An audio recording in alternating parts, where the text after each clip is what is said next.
You're listening to the We Are Libertarians Podcast Network. Find all of our shows at wearelibertarians.com. You're listening to the We Are Libertarians Network. Learn more at wearelibertarians.com.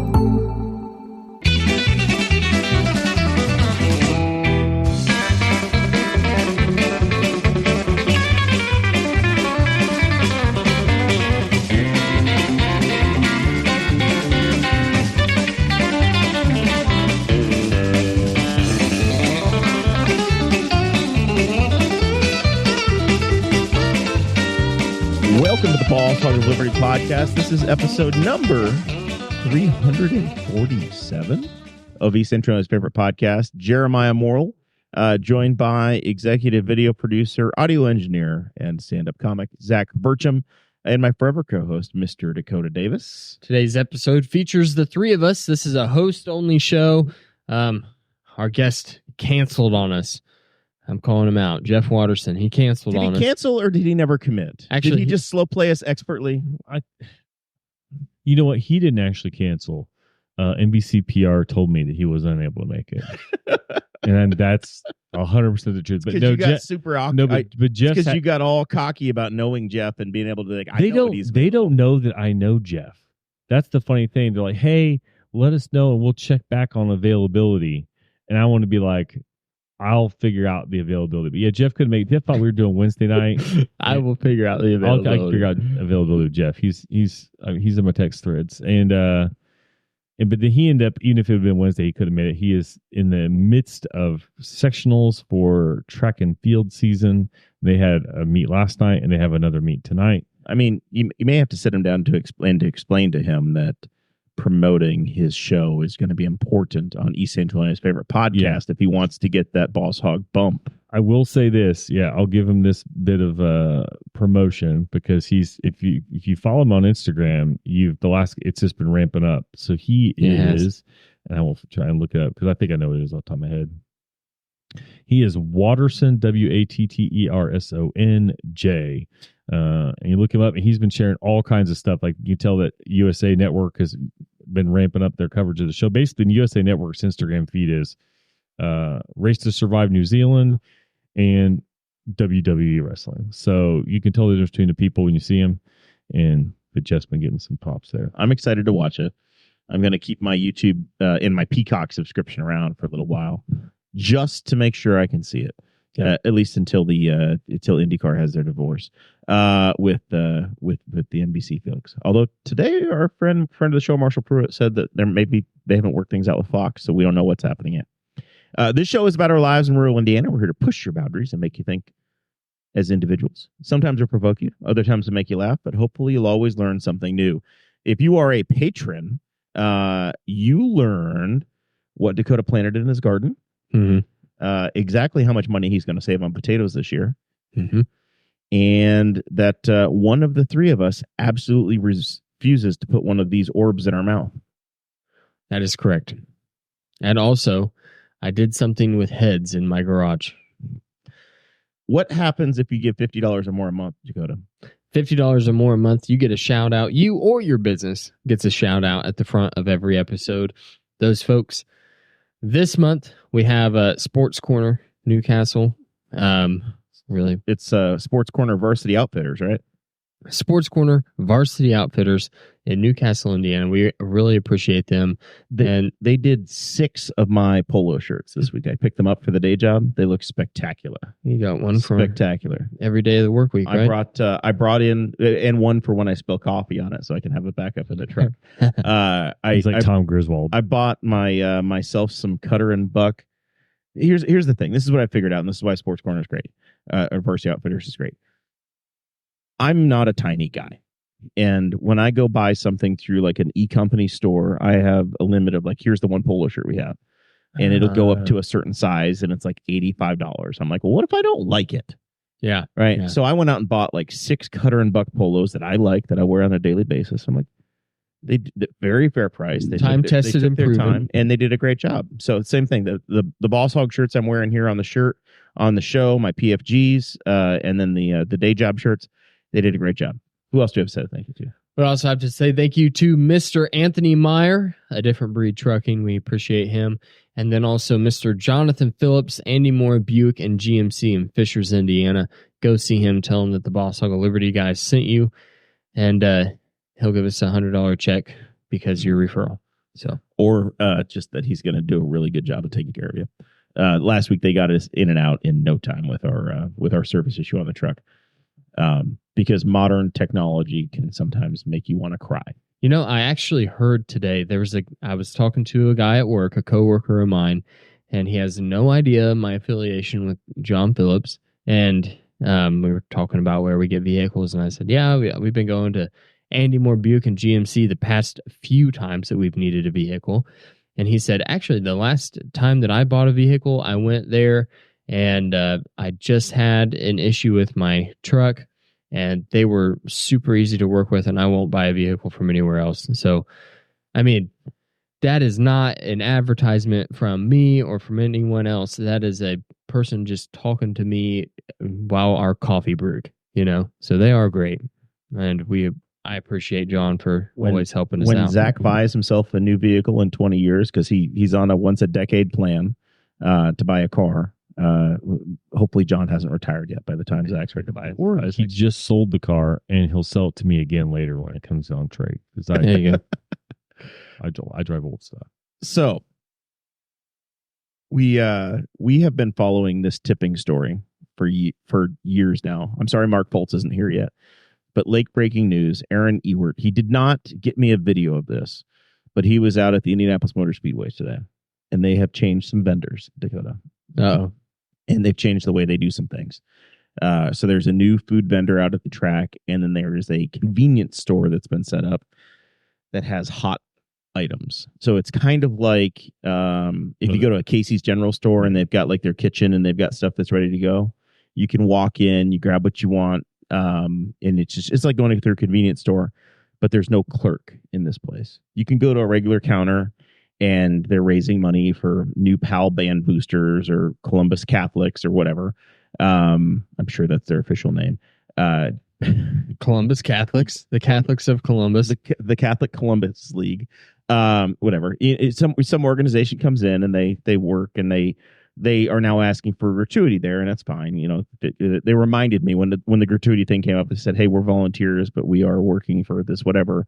Said, "Do you want to help us out?" Sure. Here's 28%, whatever. It's a company card. So that was fine. Ewert goes through, and I'm going to have to try this myself this weekend. Goes through the convenience store side and gets his hot plate, the unattended, and buys a hot dog.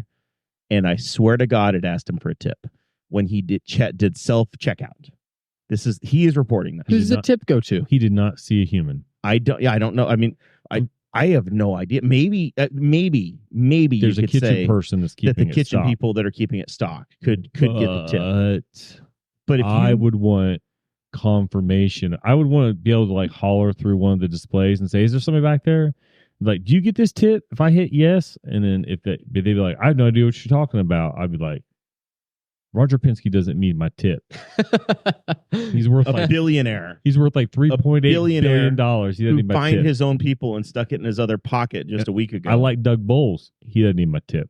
How often do you guys go out to eat places, and before you leave to go out to eat, we have a little bowl of cash, and we grab our cash for the tip for the night? That is not how we run our lives. Not often enough. I actually do have cash on me right now for a tip, because there is a restaurant in Speedway, Mug and Bun, which does not allow you to tip on the bill. You can Venmo tips. And so they either do. And matter of fact, I even took note because I picked up food from them last year. Why won't they do I don't know, but it's been like that for years. And when you pull up to the front of the building, because I did this last week, I counted, there are 6 signs on the front of the building.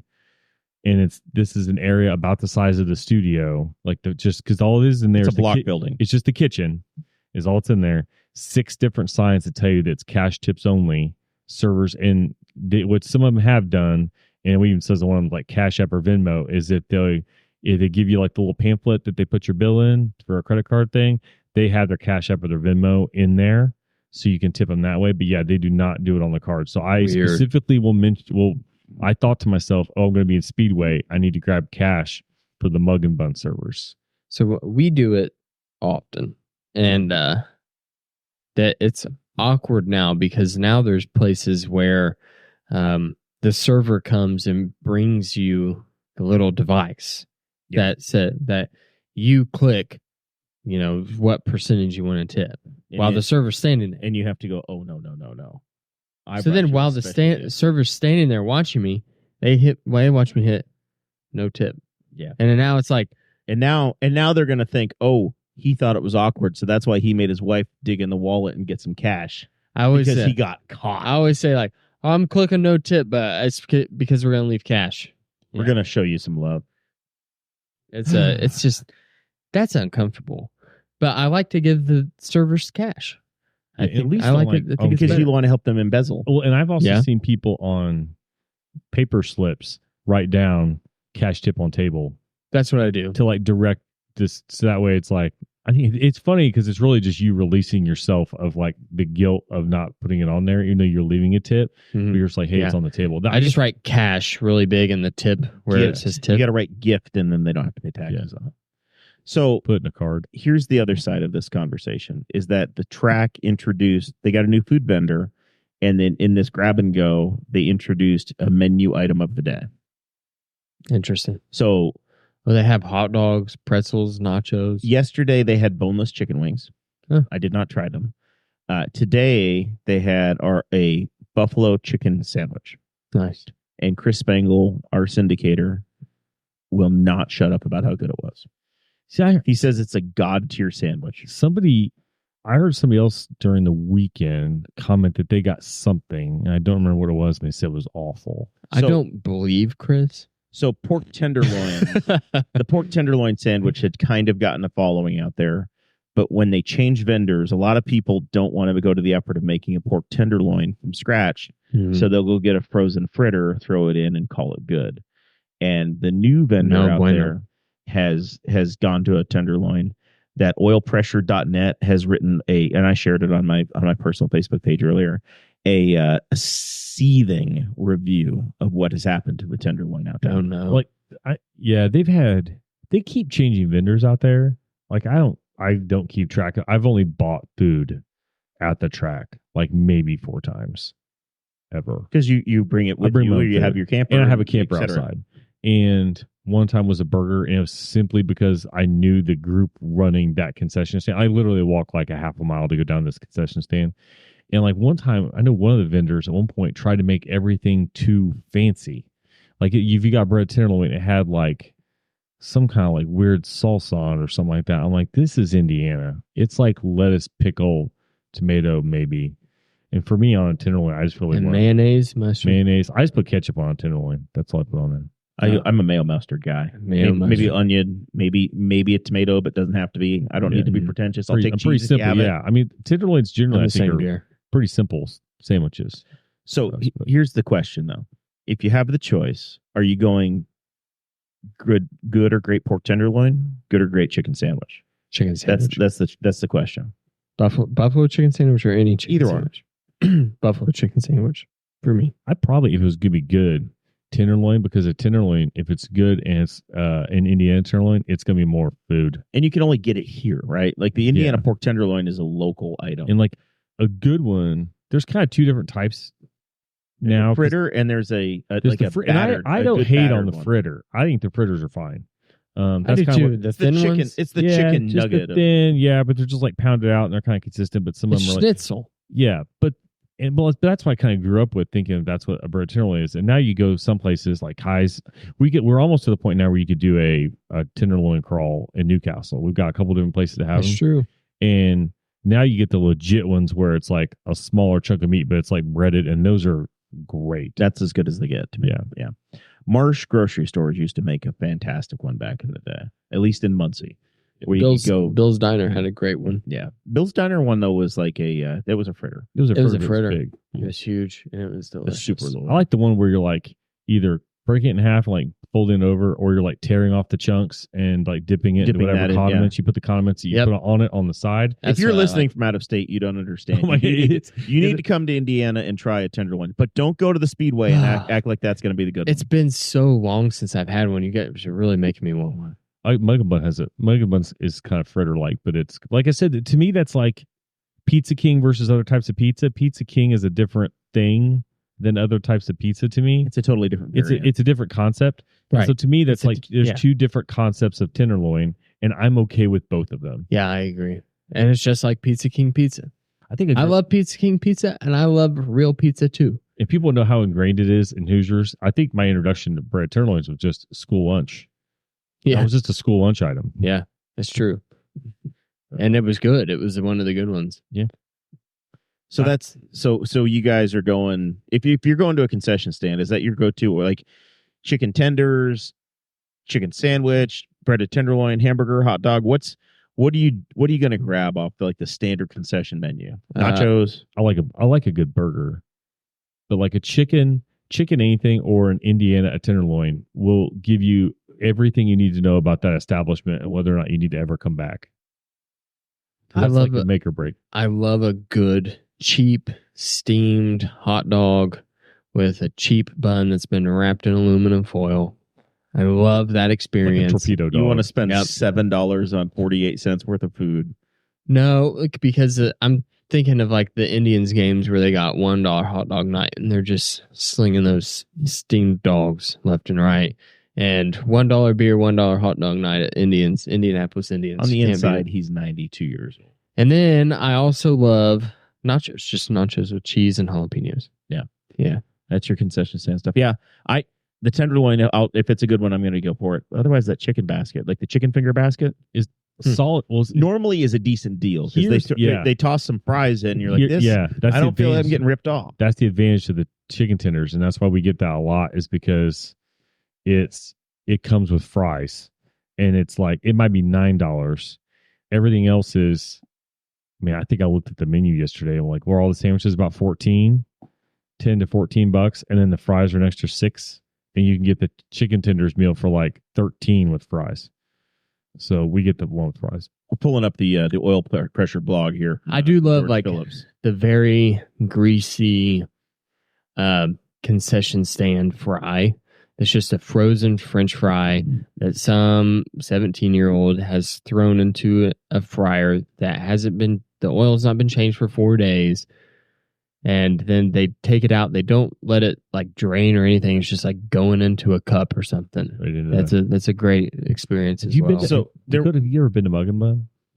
No. You need to go to Mug. No, I don't even know what you're talking This about. weekend, I've never heard Dakota, of it. you might need to come to Indianapolis and just come eat Go with to us. Mug and Bun. So the F1 race in Miami got some static for their $280 lobster roll or whatever the hell it was. George has done the work, oilpressure.com, and he has the picture of the menu for the main lunch stand. There's an Al Pastor burger for $16, $12.50 for the tenderloin. A cheeseburger, straight up cheeseburger, is now $9.50. $6 for your nachos, and your hot dog is $6 as well, Dakota. Basket of fries, $6. Yeah. Chicken tender basket is $12. Okay, I said 13. Yeah.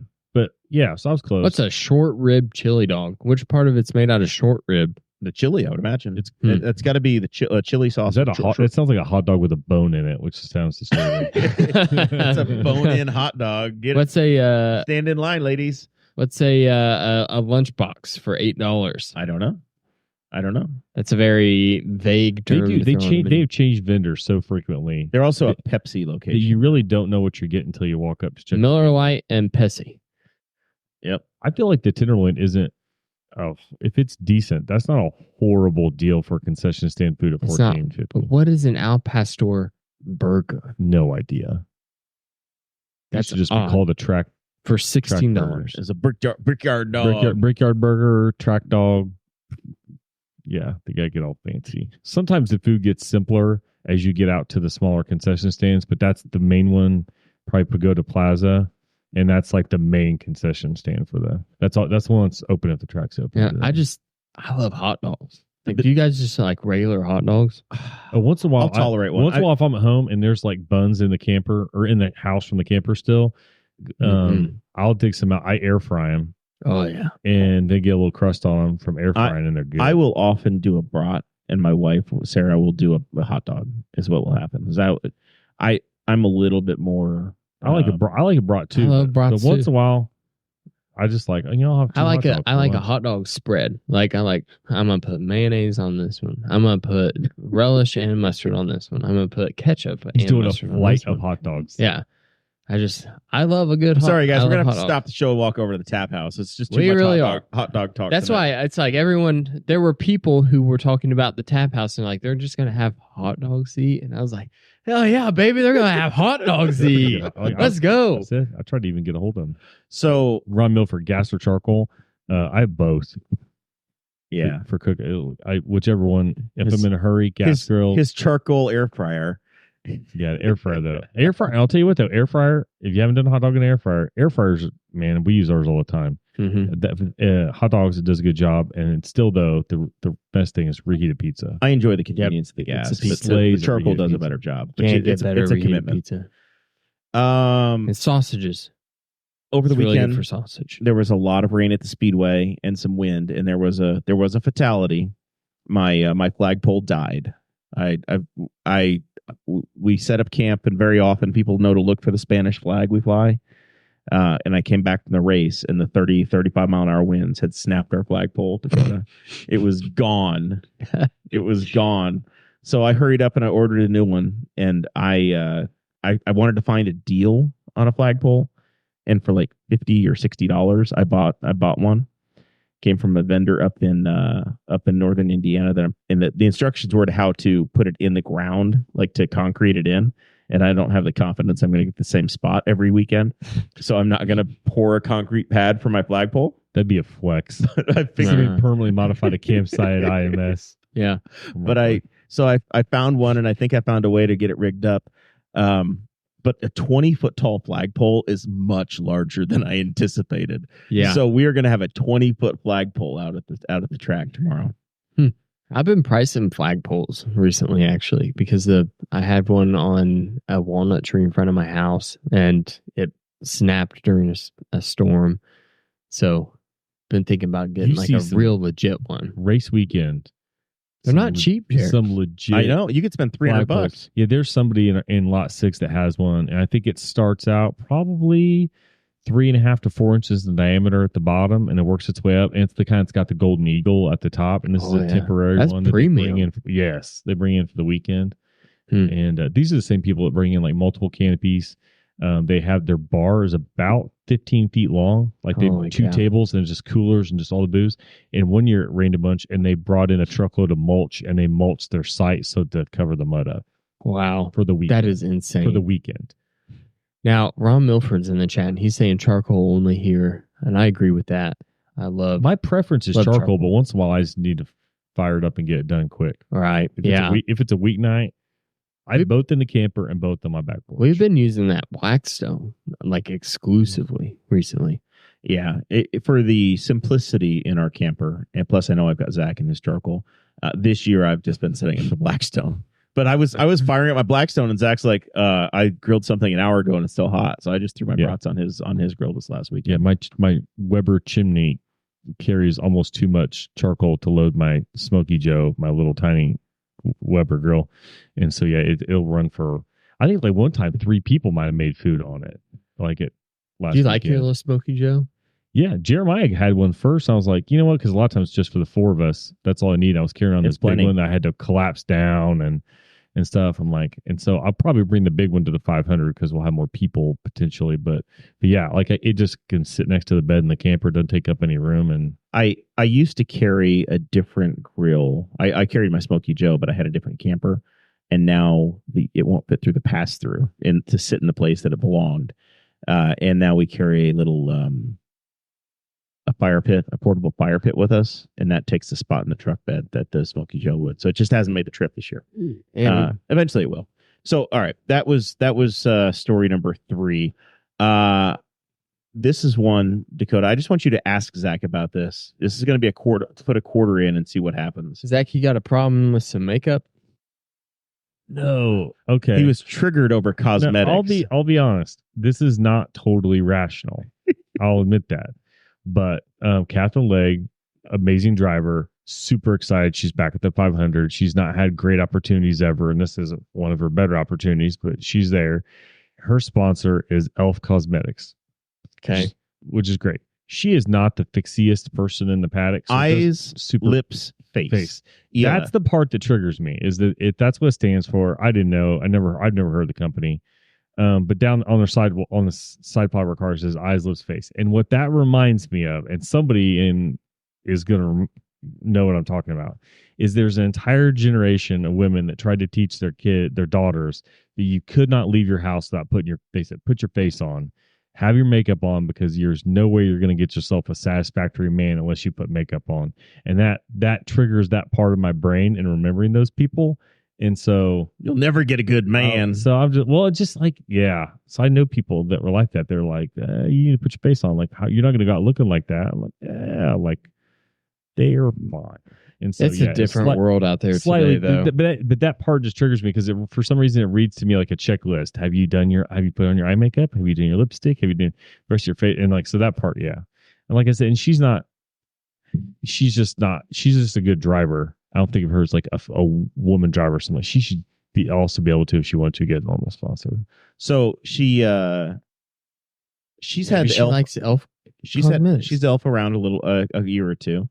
As Zach was having his near meltdown yesterday after seeing the car, I was casually typing that as I walked around and getting triggered. I'm reading it to Sarah, and she's like, "I've used Elf for since 2010. They're great. I knew we have their product all over the place. Apparently, they were one of the first cosmetics places to sell online, and it was super simple and straightforward. But Sarah, and because of Catherine Legg, Sarah just buys almost all of her stuff exclusively through Elf.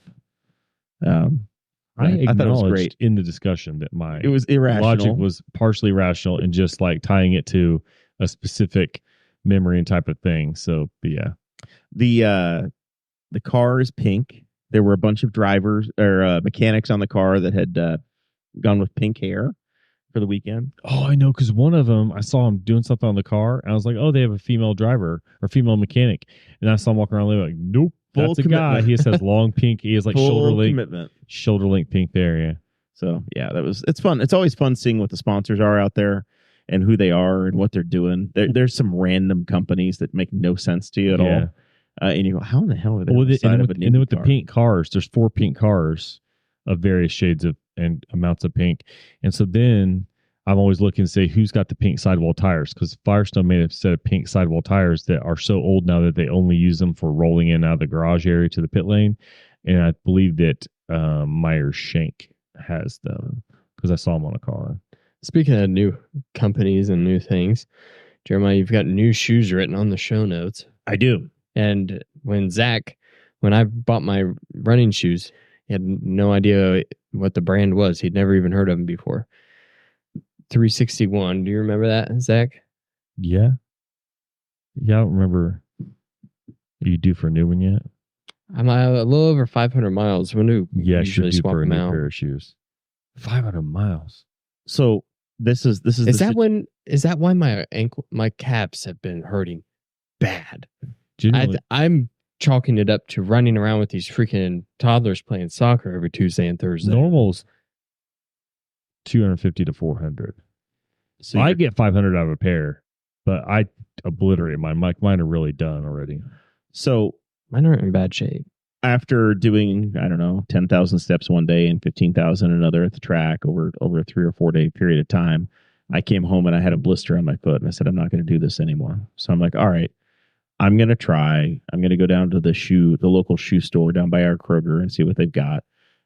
Shoe Sensation. Go down and talk to Tracy. And they have gotten rid of the Nikes. Most of the Nikes are gone, but they have this orange box that looks like a Nike. And I'm wearing them now, Dakota. So I'm going to slip it off and bring it in here. I want you to tell me if you know what the hell this is, because I've educated myself now on the brand and what this shoe is. There's a logo on the side of it. Is that a C? It is. It looks like a chain link almost, or maybe it looks like a C. Yeah. The front looks like a C. No idea. Don't recognize it. So it's a Charlie. CHARLY. Yeah, real big on names now. Charlie. After Bob's. So the Charlie has been around since like the 30s or 40s. It's a very old brand. And they are Mexican. Huh. And there were a shit ton of Charlies down there at the Shoe Sensation. So I bought myself a pair. So far, so good. They feel like they were made by, instead of Chinese children, they feel like they were made by small Mexican children in an island nation. So we'll see. So I don't know if I'm going to survive the weekend with my Charlies, but they were anywhere from like $35 to about $55, depending upon how much of a discount there was on them at the time. Wow. On non-running shoes, I am not that big of a snob. I generally do Under Armour, which sounds their stuff's expensive, but I can buy their shoes for like $50. What kind of running shoes do you wear? Right now I'm in Asics Gel Nimbus 24s. I just looked at my gear thing because my Garmin tracks my shoes, and You have a mileage odometer from your Garmin on your shoes? Garmin app will naturally keep track, and I only use my shoes for running, so like I don't wear them anywhere else. So like and the most that I've walked, like I've run to soccer practice and like walked around soccer practice, but generally they do not get worn for anything else. So yeah, it does keep track of how many miles you run on them. Yeah. So if I log a run, it logs them. Currently retying the Charlie over here. These are my current running shoes. Yeah, see, mine. The only way you would see them is to, He's injured himself. is if I'm coming to or from a run. But see, there's still good sole left. I mean, it's kind of like a pair of tires, right? I was doing a run. There's some slick, smooth. I was doing a run a couple spots. weeks ago, and a chunk of the tread fell off the back of them. Somebody told me that it's whenever you start seeing creases in the foam. I should That's bring how you know that the I will foam is compromised. One day I will bring you my running shoes, and you'll see what I do to them, and they are obliterated. Put them How by do the they- Tony Kanans in here. How did they get that obliterated, Zach? I mean, there's a couple of cracks in them. I put a lot of miles. I just wear them out. Like I wear the heel. I heel strike, so I rip all the tread. Like there's no tread left on the right rear corner of the outside corner of one of them. It's into the foam, and then I also apparently Yeah, I'm getting there on the. twist while I step off, and so the midfoot gets torn into. And Kyle, I have seen Doug Bowles in jeans. Okay, before. so now I am noticing that there's like 3/8 of an inch of rubber on one side, and it's to the foam on the other side. So it's time. Well, I'm gonna. Kyle Pierce asked a great question. He's about the great. Representative Kyle Pierce. Is that who that is? Yeah. Doug Bowles. No photos, no proof. Yeah, about Doug Bowles. Well, I think he posted a picture though. I'm looking it up. I think Doug posted a picture of himself. Was he out at Kokomo wearing? I think he was at wearing Kokomo jeans and a I think vest. he was. I think he was sitting at Kokomo Speedway with. Nope. He doesn't have a full set. So yeah, if you look on his Instagram 2 days ago, he was at Kokomo Speedway with Johnny Rutherford, Lone Star JR. and he is at minimum. He doesn't have a jacket on, sleeves are up, and he's wearing tennis shoes and not his traditional brown dress shoes. So it does exist. But yeah, but it's very hard to find Doug not in a blue suit. The last time Joe Lansinger was on this podcast, he had on the same pair of leather loafers that he had worn first time he was on this podcast. And They were his TV shoes. they looked so broken in and comfortable and amazing that I went and bought a pair of leather loafers at Goodwill. And I've yet to wear them. You think they're Joe's old ones, and he just finally turned them into Goodwill, and now you own them? Could be. No, these are they're pretty new. I'm going to have to break them in myself. I've figured out that there's no situation. I'm just to live a different lifestyle than Joe Lansinger. And there's no situations where I really wear brown leather loafers. You don't get get paid to judge people. Yeah. All right. So we're getting down to the bottom of my list here today, guys. 3 things left I wanted to talk about. Did you see the new painting of King Charles? Yeah, it's weird. Did you look this up? My gosh. And I even heard, I think I saw in one Why of is the it I saw in red? one of the wall chats. I don't understand it at all. But it looks like it's just his face on just out on fire. He's covered. It's- He's guarding the gates of hell. Is what he's doing. So, this might have been one of the wall chats. So I'm not, that somebody said that they thought that which I didn't understand, that this doesn't appear appropriate either. That it signifies the fact that the monarchy is built on bloodshed. I'm not quite sure you do that with the official portrait, but yeah, if anybody wants to see, it's as if you put the king in. It's like a green screen but in with the red. video, yeah. in the video of Rahman Grosjean escaping his fiery crash at Abu Dhabi, like it's literally just his face and some part of his body is kind of visible too, like whatever he's wearing in red is floating in like just this. Yes, it is. And I thought, well, that's interesting. And I saw it and like, no, this is his official portrait, like the video of him unveiling it. I'm like, I don't quite get why anybody thought this was a great idea. And he's got a butterfly on his shoulder. And the Which- king asked those for are- that himself. Yeah, the king wanted a butterfly. So it's just him in it's all washed out. It's him in hell with a butterfly. It's coming to transport his soul. I don't understand it. It's the weirdest. It's Like, is there an official picture of Queen Elizabeth that looks like this? I don't think so. I bet not. They said it. They didn't say it was the first one. Did you watch the video of when he unveiled it and he jumped? Did he jump back? He jumped. Like a jump scare got him. Okay, then here's the one thing that's going to be hard to compare. Is because Queen Elizabeth's.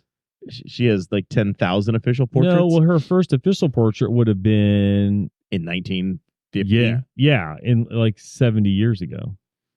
I'm scrolling the images of Queen Elizabeth, and all of her pictures look regal and lovely and fine. Yes. And I can't find a single photo of any monarch, even the ones from 500 years ago, Where it looks like she gets her cameo from the new Ghostbusters movie. that look like it's insanity. It's It crazy. it is for people that have seen the old Ghostbusters movie with like the guy in the painting. Yes. It's on par with that, but actually scarier because that picture has a normal background, and this picture is the fiery gates of hell, as Dakota said. It is bizarre. Do you remember this painting? Virgo the Carpathian? Oh, you looked it up. Ghostbusters. Ghostbusters and the king's painting shows up. Does the King's? Yeah. Somebody already made that comparison. Yeah, it's 2 days ago apparently on UK Movies. Yeah, it is so bizarre.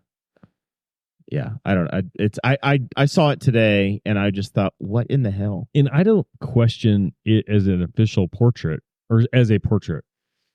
It's to me comes off as a political statement portrait. Yeah. The part I'm shocked by is that it was the official portrait and that it's like was presented to the king and somebody before it got That to kind of him. is the thing. It is a beautiful piece of art. Very well. This is the photo that's painted. going to remember King. This maybe they're trying to just say, hey, look, forget about Lady Di. This is what we want to remember him by. This weird ass painting. Yeah, this is the painting of him leaving the scene of her accident. Is there a fire in that one too? I mean, and not that I know people like to make fun of the monarchy or whatever. This poor guy is either has or has been dealing with cancer recently. Rumors of his daughter-in-law dealing with some type of cancer or something going on too. So he's got a lot going on, and then to have a painting that kind of portrays him to be like the This is Antichrist. the first public appearance he's had in like 6 months. Yeah, and the it's revealed painting is this. like of him as the Antichrist. All right. So that's our king. That's our King Charles.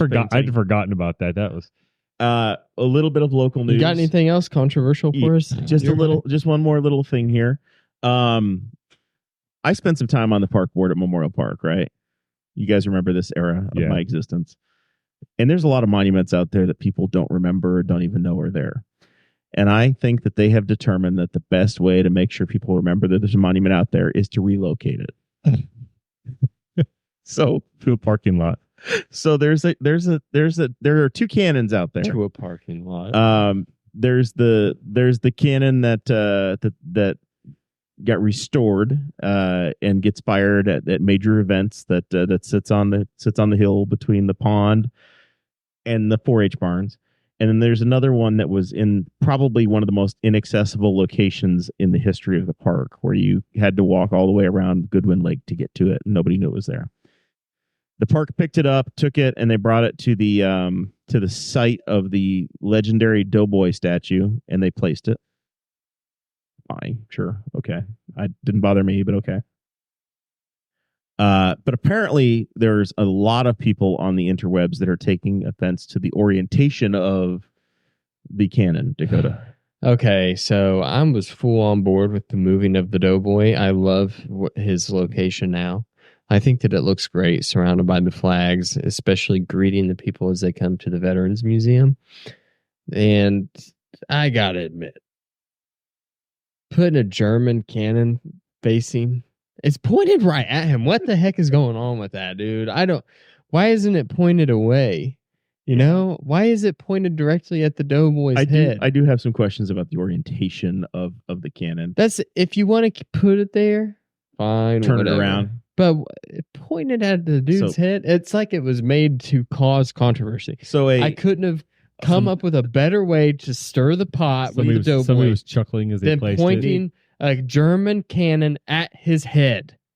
From the German and American War version 1.0. Maybe they need to take a pallet jack and just pick it up and turn it 180 so it's shooting at the pond. That's what I was thinking. Yeah. Let's have it pointing at some geese instead. Drive the Canadians back. Any thoughts on the relocation?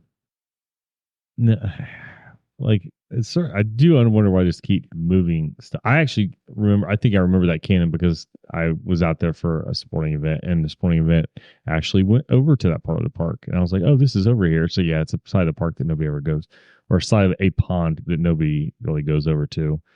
But yeah, I don't slow down the moving stuff. I'm not really super vested in it. But yeah, I don't know about aiming it at another monument. It seems a little bit. It's a very limited chance anybody's going to fire it. Well, I know, but there is a yeah. I mean, True. it's not 0%. Yeah, I was going to say not zero. There's a small chance. Very limited. But not zero. It's Yeah. never zero. Never zero. Never zero. But yeah, I don't have a problem with people saying just turn it a different direction. You know what they need to do is they need to put it by the pond, and then around 4th of July, you can pay 50 cents and they'll give you a bottle rocket to shoot out of the cannon. Out of the artifact. And over the pond. Especially when a parachute. I think there are some environmental concerns, Dakota. You're just going to drop those into the pond. How wood. dare you? It's wood and How paper. dare you? It's we compostable. can get biodegradable bottle rocket. Yeah. Just trying to help out. Just put a quarter and see a duck. Mark Coker's my cousin. He's trying to figure out ways to help the city. I'm trying to figure out ways to help the county. Trying to save the county. All right. Last scheduled item here that I have, and then we'll go over Dakota's list of 300 things for the week. I'm sure that he prepared it. The Indy 500 qualifying is this weekend. I want Zach and I will give an intelligent answer, and Dakota's going to Google real quick and see who's entered in the Indianapolis 500. There are 34 cars entered. 33 cars are going to make the race. So Sunday afternoon, somebody is going to be very disappointed. Last year it was Graham Rahal. Thanks to a very sad accident, he actually got to step into a car and made the race, and Steph Wilson wound up being the driver that did not get to run.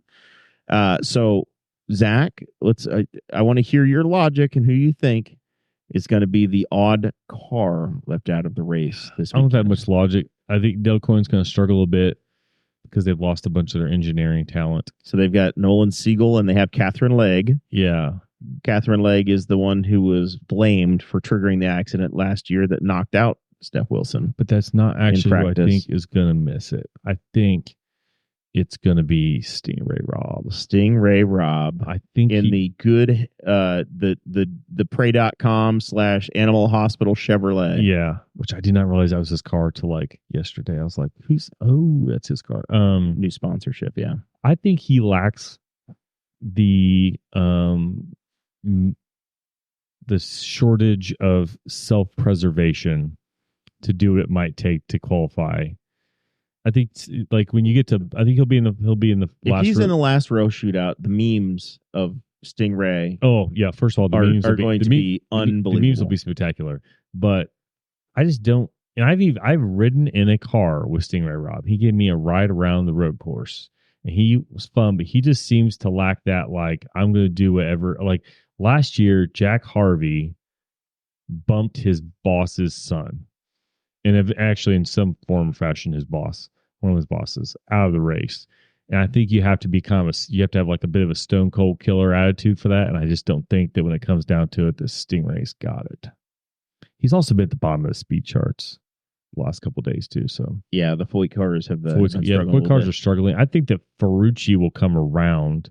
I don't know what happened to them because they both cars were fast 12 shootout cars last year.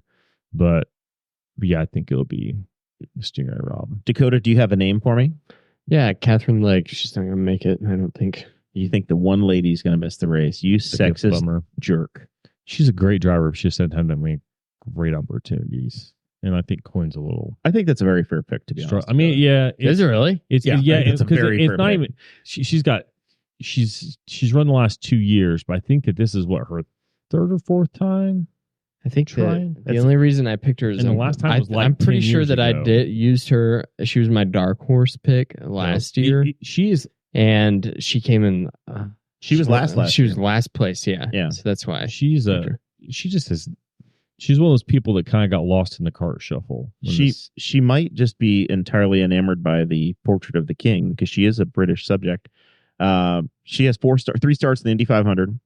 Started 30th in 2012. Started 33rd in 2013. Started 29th last year, but finished last. And she's in the Elf Cosmetics car this time. She was the fastest Ray Hall Lanigan car qualifying last year, I think. She was. Yeah. All the other ones were in the back row shootout. Yeah, all of them. But I'm gonna say, staying with that Ray Hall Letterman Lanigan deal, Pietro Fittipaldi. He's struggled all year long. And I think he's the worst of the Ray Hall cars. And I think Pietro is probably the one that I would be most concerned about making if I'm gonna pick a car, because I don't think that they've got it truly figured out. And he's only done like one Indy 500, and it was in a coin car. So Pietro is going to be. Plus, it solves the conflict of what's Emerson Fittipaldi going to do, or Max Pappas going to do, being his uncle, in charge of officiating. If Pietro misses the race, then we don't have the conflict. There's no concern. That said, there were 2 crashes today. But I think the 2 teams that had crashes they were probably 2 of the best teams to withstand a crash. Oh yeah. There was a Ganassi car, Linus Lundqvist, and Marcus Ericsson. I know Zach was heartbroken and torn up when Marcus lost his Honda today. Lost it on his own in the Andretti Autosport car. Took both ends off the car. They both drove over curbs and crashed, Dakota. What lesson do you think they should learn? Pay attention while you're driving. Don't text and drive. Don't hit the curbs. Linus was. He walloped it pretty good, but he kept it off. He kept it off for the laws of physics and luck. Kept it off the inside wall. So at least he only really kind of took out that right rear corner. I think Lundqvist is pretty much a badass guy. He's. I think he'll be. I think he's going to be just fine. And he was the guy who actually thought, I was like, well, good for him. He got done early. He's a rookie. Yeah, he's got his crash out of the way. He's got his crash out of the way. It's a real common spot. And it's where Kurt Busch's wreck was. Alex Palou crashed there in his second year. I think Sebastian Bourdais had just a horrific crash there. That's a horrible wreck. Yuto Seabass was there over the weekend. I think he was there with Chip Ganassi. He's a driver coach for Chip Ganassi Racing. I love me some Sebastian Bourdais. I've said on the show, I was in turn 3 when that happened, and I heard that car hit a wall. And when Lundqvist crashed, I thought, wait, they do have a backup driver sitting down there. They need him. I mean, I'll tell you what. One thing I'm curious about. Yeah. Oh man, I don't want a backup driver. I like the guys from Chip Ganassi Racing, but man, I love to see some Seabass in that race. But apparently, I love to see how they're working it with Tony Kanaan is there, and he's like the competition director for Arrow McLaren. But he is also Kyle Larson's backup if Kyle Larson cannot do the race. But apparently, they are not going to let him get in a car for as long as Larson is in the entry. So how's he gonna get? They're just gonna throw him in there cold turkey race morning. I guess he hasn't missed. I don't know. I don't know. But they That's said they won't let him get in a car. That's a Tuesday night conversation. Yeah. Final thoughts from you, Zach Burcham. Oh man, I'll think all the people. My sons had their walkathon, and we had a lot of people contribute to them. Did we raise enough to save a playground? I bet we bought support for a slide eventually. Playgrounds are very expensive, but my kids raised quite a bit of money, and they had to walk around for an hour because of it, which amuses me a great deal. Especially my oldest. If anybody knows my oldest Owen, he's not a big get up and move around guy unless it's in a game. And other than that, I can't think. I probably would have had something, but it's been a day already. But other than that, no. Just enjoy the weather. If you don't like it, wait 15 minutes. It'll change. Got something for you, Zach.